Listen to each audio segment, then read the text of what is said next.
আজকের এই ক্লাসে আমরা এসএলএসটি জিওগ্রাফি সিলেবাসের ক্লাস 11-12 লেভেলের প্র্যাকটিক্যাল জিওগ্রাফি পার্ট থেকে এরিয়াল ফটোগ্রাফি এই টপিকটির উপর 40টি প্লাস এমসিকিউ নিয়ে আলোচনা করব।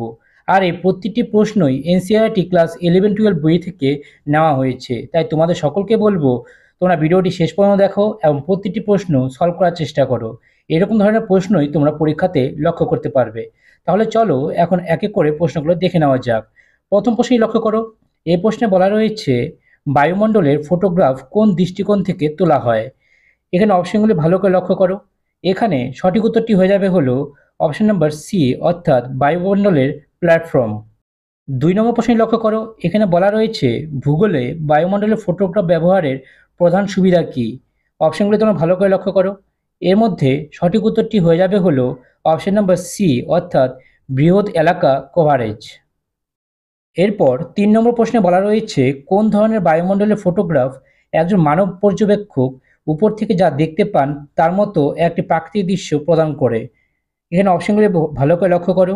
এখানে সঠিক উত্তরটি হয়ে যাবে হলো অপশন নাম্বার এ, অর্থাৎ অবলিক ফটোগ্রাফ। 4 নম্বর প্রশ্নে বলা রয়েছে বায়ুমণ্ডলের ফটোগ্রাফ থেকে বস্তু এবং তাদের স্থানিক বণ্টন শনাক্ত এবং পরিমাপ করার প্রক্রিয়াকে কি বলা হয়ে থাকে। অপশনগুলি ভালো করে লক্ষ্য করো।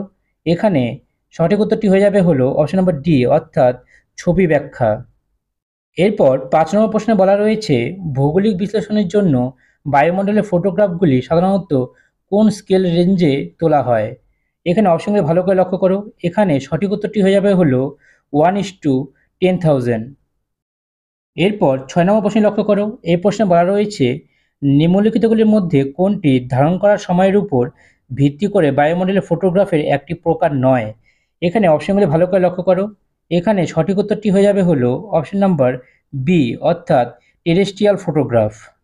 এরপর 7 নম্বর প্রশ্নে বলা রয়েছে একটি বায়ুমণ্ডলের ফটোগ্রাফে সবচেয়ে ছোট স্বতন্ত্র স্থল বৈশিষ্ট্যকে কি বলা হয়ে থাকে।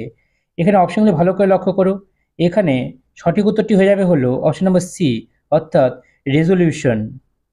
এরপর 8 নম্বর প্রশ্নে বলা রয়েছে নিম্নলিখিতগুলির মধ্যে কোনটি একটি আদর্শ বায়ুমণ্ডলের ফটোগ্রাফের বৈশিষ্ট্য নয়।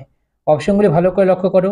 এর মধ্যে সঠিক উত্তরটি হবে হলো অপশন নাম্বার সি, অর্থাৎ কম ওভারল্যাপ, অর্থাৎ লো ওভারল্যাপ। এরপর 9 নম্বর প্রশ্নে বলা রয়েছে মাটিতে একটি দূরত্ব এবং ফটোগ্রাফের সংশ্লিষ্ট দূরত্বের অনুপাতকে কি বলা হয়ে থাকে। এখানে অপশনগুলি ভালো করে লক্ষ্য করো। এর মধ্যে সঠিক উত্তরটি হয়ে যাবে হলো অপশন নাম্বার সি, অর্থাৎ স্কেল। এরপর 10 নম্বর প্রশ্নে বলা রয়েছে কোন ধরনের বায়ুমণ্ডলের ফটোগ্রাফ উলম্ব সমতলের সাথে একটি কোণে ক্যামেরা অক্ষকে ঝুঁকিয়ে তোলা হয়। অপশনগুলি ভালো করে লক্ষ্য করো। এখানে সঠিক উত্তরটি হয়ে যাবে হলো অপশন নাম্বার বি, অর্থাৎ অবলিক ফটোগ্রাফ। এরপর 11 নম্বর প্রশ্ন লক্ষ্য করো।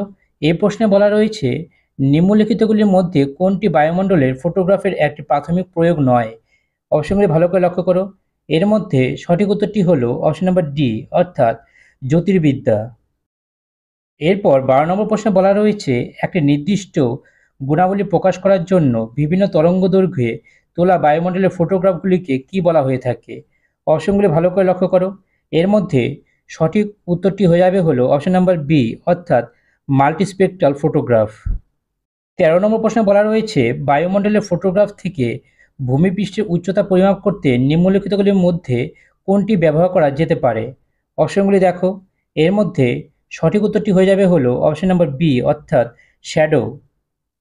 এরপর 14 নম্বর প্রশ্নে লক্ষ্য করো। এই প্রশ্নে বলা রয়েছে উপগ্রহ চিত্রের তুলনায় বায়ুমণ্ডলের ফটোগ্রাফ ব্যবহারের প্রধান সুবিধা কী। অপশনগুলি দেখো। এর মধ্যে সঠিক উত্তরটি হয়ে যাবে হলো অপশন নাম্বার এ, অর্থাৎ আরও ভালো স্থানিক রেজলিউশন। এরপর 15 নম্বর প্রশ্নটি লক্ষ্য করো। এই প্রশ্নে বলা রয়েছে একটি একক যৌগিক ছবি তোলার জন্য একাধিক বায়ুমণ্ডলের ফটোগ্রাফকে ওভারঅল করার কৌশলকে কি বলা হয়। অপশনগুলি ভালো করে লক্ষ্য করো। এখানে সঠিক উত্তরটি হবে হলো অপশন নাম্বার ডি, অর্থাৎ মোজাইকিং। এরপর 16 নম্বর প্রশ্নে বলা রয়েছে নিম্নলিখিতগুলির মধ্যে কোনটি উদ্ভিজ্জ গবেষণার জন্য বায়ুমণ্ডলের ফটোগ্রাফ ব্যবহারের সুবিধা নয়। অপশনগুলি ভালো করে লক্ষ্য করো। এর মধ্যে সঠিক উত্তরটি হয়ে যাবে হলো সস্তা ডেটা অধিগ্রহণ। এরপর 17 নম্বর প্রশ্নে লক্ষ্য করো। এই প্রশ্নে বলা রয়েছে ক্যামেরা অক্ষ এবং ভূমির মধ্যে 90 ডিগ্রি কম কোণে তোলা বায়ুমণ্ডলের ফটোগ্রাফগুলিকে কি বলা হয়ে থাকে। অপশনগুলি ভালো করে লক্ষ্য করো।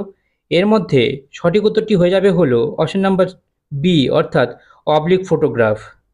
এরপর ১৮ নম্বর প্রশ্নে বলা রয়েছে বায়ুমণ্ডলের ফটোগ্রাফ থেকে ভবন এবং অন্যান্য বৈশিষ্ট্যের উচ্চতা পরিমাপ করতে ব্যবহৃত কৌশলকে কী বলা হয়?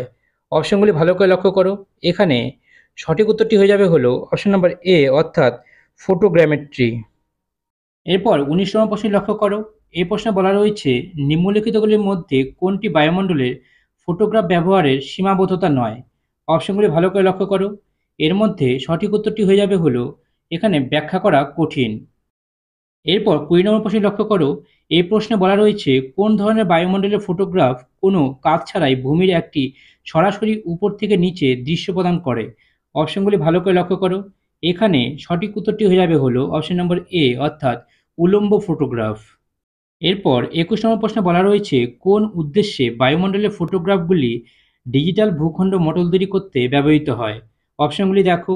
এখানে সঠিক উত্তরটি হয়ে যাবে হলো অপশন নাম্বার এ অর্থাৎ বন্যা ম্যাপিং। এরপর ২২ নম্বর প্রশ্নে বলা রয়েছে একটি বায়ুমণ্ডলের ফটোগ্রাফ দ্বারা আচ্ছাদিত এলাকাকে কি বলা হয়? অপশনগুলি দেখো। এখানে সঠিক উত্তরটি হয়ে যাবে হলো অপশন নাম্বার এ অর্থাৎ ফিল্ড অফ ভিউ অর্থাৎ দেখার ক্ষেত্র। এরপর ২৩ নম্বর প্রশ্নে লক্ষ্য করো। এই প্রশ্নে বলা রয়েছে একটি বায়ুমণ্ডলের ফটোগ্রাফে ভূমি ব্যবহারের ধরন ব্যাখ্যা করতে নিম্নলিখিতগুলির মধ্যে কোনটি ব্যবহার করা যেতে পারে? অপশনগুলি ভালো করে লক্ষ্য করো। এর মধ্যে সঠিক উত্তরটি হয়ে যাবে হলো অপশন নম্বর সি অর্থাৎ বিল্ডিং ঘনত্ব। এরপর ২৪ নম্বর প্রশ্নে রয়েছে একটি বায়ুমণ্ডলের ফটোগ্রাফের প্রান্তে যে বিকৃতি ঘটে তাকে কি বলা হয়? অপশনগুলি ভালো করে দেখো। এর মধ্যে সঠিক উত্তরটি হয়ে যাবে হলো অপশন নম্বর সি অর্থাৎ ফিশাই বিকৃতি। এরপর ২৫ নম্বর প্রশ্নে রয়েছে নিম্নলিখিতগুলির মধ্যে কোনটি সামরিক এবং প্রতিরক্ষায় বায়ুমণ্ডলের ফটোগ্রাফির একটি প্রয়োগ নয়? অপশনগুলি ভালো করে লক্ষ্য করো। এর মধ্যে সঠিক উত্তরটি হয়ে যাবে হলো অপশন নম্বর ডি অর্থাৎ বায়ুমণ্ডলীয় গবেষণা। এরপর ২৬ নম্বর প্রশ্নে বলা রয়েছে নিম্নলিখিতগুলির মধ্যে কোনটি ক্যামেরা অক্ষের উপর ভিত্তি করে বায়ুমণ্ডলের ফটোগ্রাফের একটি প্রকার নয়? এখানে অপশনগুলি ভালো করে লক্ষ্য করো। এখানে সঠিক উত্তরটি হয়ে যাবে হলো অপশন নম্বর সি অর্থাৎ অবলিক। এরপর ২৭ নম্বর প্রশ্নে রয়েছে ভারতের প্রথম কবে এবং কোন শহরে বায়ুমণ্ডলের ফটোগ্রাফ তোলা হয়েছিল? এখানে অপশনগুলি দেখো। এর মধ্যে সঠিক উত্তরটি হয়ে যাবে হলো অপশন নম্বর এ অর্থাৎ ১৮৫৮ খ্রিস্টাব্দে কলকাতাতে। এরপর ২৮ নম্বর প্রশ্ন বলা রয়েছে বিশ্বের প্রথম কোন দেশে এবং কবে বায়ুমণ্ডলের ফটোগ্রাফ তোলা হয়েছিল? অপশনগুলি ভালো করে লক্ষ্য করো। এর মধ্যে সঠিক উত্তরটি হয়ে যাবে হলো অপশন নম্বর এ অর্থাৎ ১৮৫৮ খ্রিস্টাব্দে ফ্রান্সে। ২৯ নম্বর প্রশ্নে বলা রয়েছে ক্যামেরা লেন্স এবং নেগেটিভ প্লেনের মধ্যে উলম্ব দূরত্বকে কী হিসাবে পরিচিত? অপশনগুলি দেখো, ভালো করে লক্ষ্য করো। এখানে সঠিক উত্তরটি হয়ে যাবে হলো অপশন নাম্বার বি অর্থাৎ ফোকাল দৈর্ঘ্য। এরপর ৩২ নম্বর প্রশ্নে বলা রয়েছে নিম্নলিখিত কোন বায়ুমণ্ডলের ফটোগ্রাফগুলিতে নাদির এবং প্রধান বিন্দু মিলে যায়? অপশনগুলি ভালো করে লক্ষ্য করো। এখানে সঠিক উত্তরটি হয়ে যাবে হলো অপশন নাম্বার এ অর্থাৎ উলম্ব। এরপর ৩৩ নম্বর প্রশ্নে বলা রয়েছে নিম্নলিখিত কোন ধরনের প্রক্ষেপণ বায়ুমণ্ডলের ফটোগ্রাফগুলিতে ব্যবহৃত হয়? অপশনগুলি ভালো করে লক্ষ্য করো। এখানে সঠিক উত্তরটি হয়ে যাবে হলো সেন্ট্রাল অর্থাৎ কেন্দ্রীয়। এরপর ৩৪ নম্বর প্রশ্নে বলা রয়েছে বায়ুমণ্ডলের ফটোগ্রাফ তোলার জন্য ব্যবহৃত ফিল্মের সংবেদনশীলতা মানুষের চোখের সংবেদনশীলতার চেয়ে তুলনামূলকভাবে বেশি। এটি সত্য না মিথ্যা? এখানে সঠিক উত্তরটি হয়ে যাবে হলো অপশন নাম্বার এ অর্থাৎ সত্য। ৩৫ নম্বর প্রশ্নে লক্ষ্য করো। এই প্রশ্নে বলা রয়েছে বায়ুমণ্ডলের ফটোগ্রাফগুলি বৃহৎ এলাকার একটি পাখির চোখ থেকে দেখা দৃশ্য প্রদান করে। এটি সত্য না মিথ্যা? এখানে সঠিক উত্তরটি হয়ে যাবে হলো অপশন নাম্বার এ অর্থাৎ সত্য। এরপর ৩৬ নম্বর প্রশ্নে লক্ষ্য করো। এই প্রশ্নে বলা রয়েছে নিম্নলিখিতগুলির মধ্যে কোন কারণটি একটি বায়ুমণ্ডলের ফটোগ্রাফের স্কেলকে প্রভাবিত করে না? অপশনগুলি ভালো করে লক্ষ্য করো। এখানে সঠিক উত্তরটি হয়ে যাবে হলো অপশন নাম্বার ডি অর্থাৎ ব্যবহৃত ফিল্মের প্রকার। এরপর ৩৭ নম্বর প্রশ্নে বলা রয়েছে একটি বায়ুমণ্ডলের ফটোগ্রাফের প্রধান বিন্দু হলো ফটোগ্রাফের সেই বিন্দু যা। অপশনগুলি ভালো করে লক্ষ্য করো। এখানে সঠিক উত্তরটি হয়ে অপশন নাম্বার সি অর্থাৎ দুটি প্রধান রেখার ছেদ। এরপর ২৮ নম্বর প্রশ্নে বলা রয়েছে একটি বায়ুমণ্ডলের ফটোগ্রাফের নাদির হলো ফটোগ্রাফের সেই বিন্দু যা। অপশনগুলি ভালো করে লক্ষ্য করো। এখানে সঠিক উত্তরটি হয়ে যাবে হলো অপশন নাম্বার এ সরাসরি বিমানের নিচে। এরপর 39 নম্বর প্রশ্নটি লক্ষ্য করো। এই প্রশ্নে বলা রয়েছে একটি বায়ুমণ্ডলের ফটোগ্রাফের টিল্ট হলো কোনটির মধ্যে কোন? অপশনগুলি ভালো করে লক্ষ্য করো। এখানে সঠিক উত্তরটি হয়ে যাবে হলো অপশন নাম্বার এ, অর্থাৎ ক্যামেরা অক্ষ এবং উলম্ব। এরপর 40 নম্বর প্রশ্নে বলা রয়েছে একটি বায়ুমণ্ডলের ফটোগ্রাফের টিল্ট যত বেশি হয়, অপশনগুলি দেখো। এর মধ্যে সঠিক উত্তরটি হয়ে যাবে হলো অপশন নাম্বার এ, অর্থাৎ ফটোগ্রাফের বিকৃতি তত বেশি হয়। এরপর 41 নম্বর প্রশ্নে বলা রয়েছে অবলিক বায়ুমণ্ডলের ফটোগ্রাফগুলি কিসের জন্য ব্যবহৃত হয়? এখানে অপশনগুলি ভালো করে লক্ষ্য করো। এর মধ্যে সঠিক উত্তরটি হয়ে যাবে হলো অপশন নাম্বার ডি, অর্থাৎ উপরের সবগুলো ব্যবহৃত হয়। এরপর 42 নম্বর প্রশ্নে বলা রয়েছে অর্থো ফটোম্যাপগুলি বিকৃতির জন্য সংশোধন করা হয় যাতে তারা, অপশনগুলি ভালো করে লক্ষ্য করো। এখানে সঠিক উত্তরটি হয়ে যাবে হলো অপশন নাম্বার এ, অর্থাৎ পৃথিবী পৃষ্ঠকে সঠিকভাবে উপস্থাপন করে।